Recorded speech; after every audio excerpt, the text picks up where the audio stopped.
ఆవేశాలు ఉన్నాయి, ఒకరోజు ఆవేశాలు పోవు. బాధ ఉంది మనసులో, చాలా ఓసారి మీకు అవే జ్ఞాపకం కూడా వస్తూ ఉంటాయి. ఎందుకంటే మీకు జరిగిన అన్యాయం తలుచుకుంటారు. మీ కింద నుండే కార్యకర్తలు వచ్చి వాళ్ళు కూడా బాధపడతారు.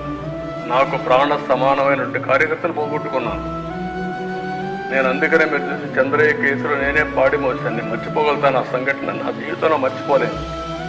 ఎందుకు అతను చేసినటువంటి త్యాగం అది. అలాంటి వాళ్ళందరూ ఉన్నారు, వాళ్ళు మన ముందర కనపడిస్తూ ఉంటారు. కానీ మనకు ఒక బాధ్యత కూడా ఉంది.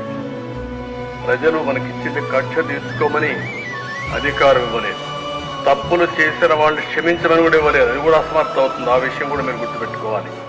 తప్పు చేసిన వాళ్ళని శిక్షించాలి, అదే సమయంలో కక్ష తీర్చుకోవాలి, పొలిటికల్ విక్టిమైజ్ చేయాలి అనేది పెట్టుకుంటే మాత్రం దాన్ని ఏమాత్రం కూడా కరెక్ట్ కాదు.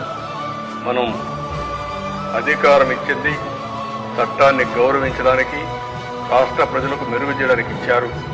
ఈ ప్రాసెస్లో కొంతమంది సఫర్ అయ్యాం.